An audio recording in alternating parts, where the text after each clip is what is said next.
Hi gang, I hope this week has been alright for you and yours. I know I'm very dressed up today. I've got work, I've got filming a little bit later, so this is the version of Yinka that you get, but we are back with a true crime story and heading to Minnesota this week for another US crime tale. This week, 8 years ago, a chilling and bizarre crime happened, one that may divide you guys in opinion. I do want to know what you think of this case, and I'd love to talk about it in the comments because this one is a bit of a madness. Let's get into it. Welcome to the anniversary.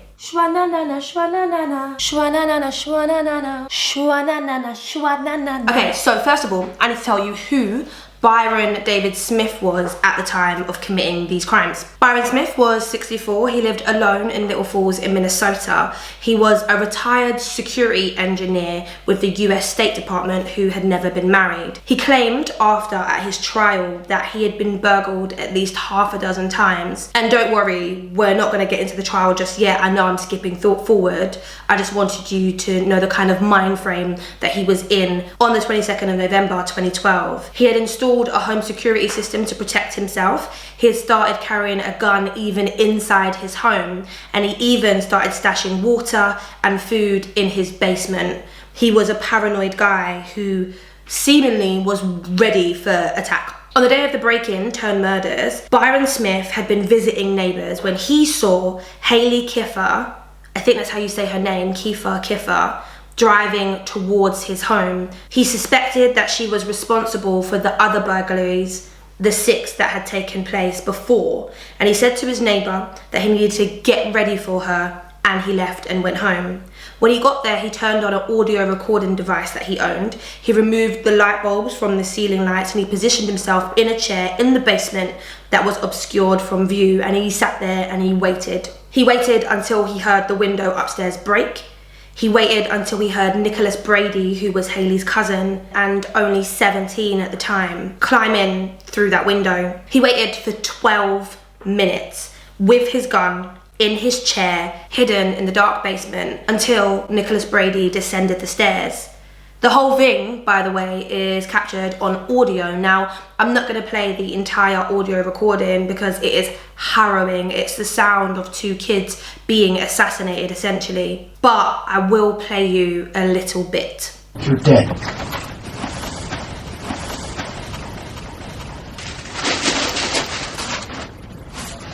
The link is in the description for the full tape. It's just extremely disturbing. It's extremely heartbreaking, and somehow it seems avoidable, but here we are. Byron Smith shot Nicholas Brady twice while he was standing on the stairs. When he fell down the stairs, he shot him once in the head and killed him. He then made taunting remarks to Brady's body, which was of course caught on that audio file. He then wrapped the body in a tarp.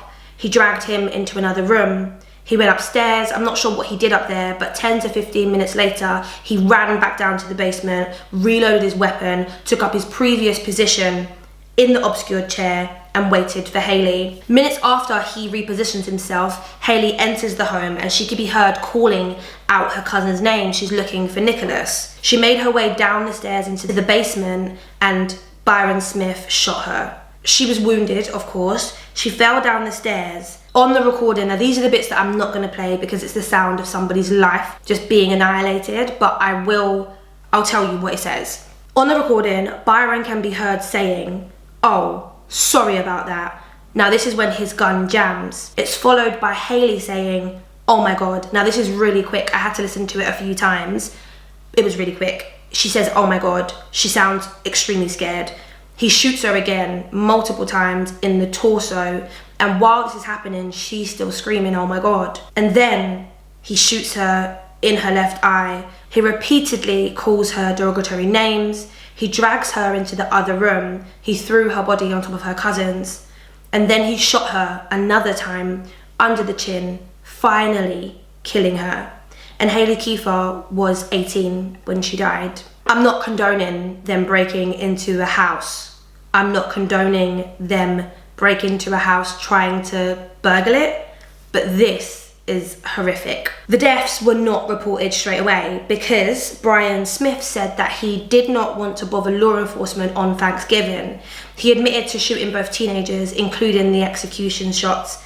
And when he asked why he continued to shoot despite the threat being eliminated, he claimed that Haley had laughed and said, if you're trying to shoot somebody and they laugh at you, you go again. But of course, we have the audio tapes and Haley didn't say that. The sheriff of Morrison County, called Michael Wetzel, acknowledged that Nicholas and Haley were there to burglarize Byron Smith's home. A bit of a backstory about the teenagers: they were somewhat trouble. Nicholas's sister claimed that he stole drugs from her home in August. That case was still under investigation at the time of the killing. There was evidence recovered from the car that was being driven by Nicholas that was linked to the burglary of a residence of a retired teacher the night before him and his cousin were killed by Byron Smith.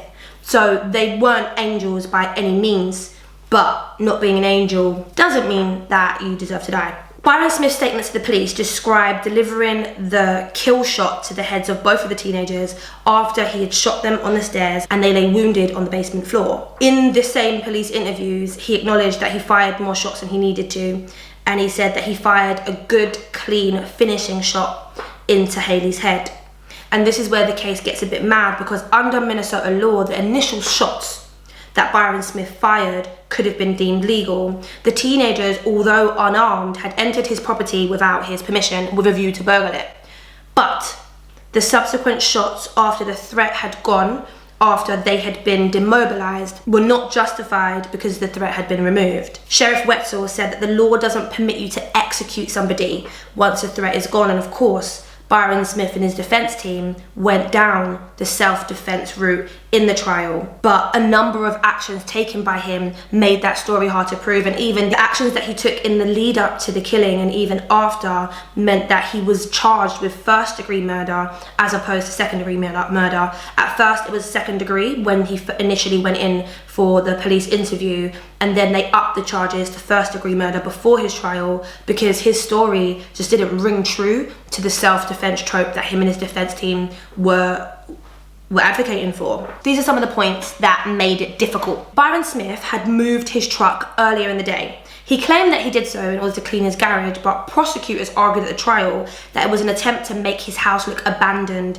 in order to lure burglars into his home. The audio recorder thingy that I keep going on about had been on for 6 hours that day. And before the shootings, he'd been muttering to himself about the left eye, which is where Haley was shot. He was also practicing what he would say to a lawyer after he had done the deeds. His statements at the police station, he told them that he was cleaning up messes they couldn't, and these were all part of the reasons that his charges were upped from the initial second-degree murder. Byron Smith was found guilty on 2 counts of first-degree murder with premeditation and on 2 counts of second-degree murder after 3 hours of jury deliberations. I know what you're thinking, some of you anyway, he was defending his home, but this is just like, for instance, if you walk down the road with your keys in your hands, which is what a lot of girls do because they're scared. If you walk down the road and you've prepared for attack and somebody can prove that you did that and you hurt someone, even if they were trying to attack you, you would be guilty of premeditation because you prepared for it. It's just part of the law. And the question that I wanted to ask and discuss on this case is the stand your ground thing, the castle law, so to speak. Do you think that you should have complete autonomy, complete power in your house? Do you think that you should have power over people that break into it and try and do your property or even you harm? If someone breaks in, do you think that you should be allowed to react, protect, and punish the way that you seem fit? It's such a touchy subject and it's such a difficult one because whilst people should feel safe in their own homes and whilst people should be able to protect themselves, how far do you think people should be allowed to go when it comes to that protection? Everyone seems to have a different view, and of course we need to take into consideration that 2 young people who, could have been going through a tricky phases and definitely could have grown out of their silly little phase of burgling people, lost their lives, and that shouldn't be forgotten in this case. I just want to know what you think. Please drop a comment, let me know. This is a mad thing. Thank you for watching. All of the links and stuff are in the description as always. I'll see you next week where I definitely won't be as dressed up, but yeah, let me know what you think.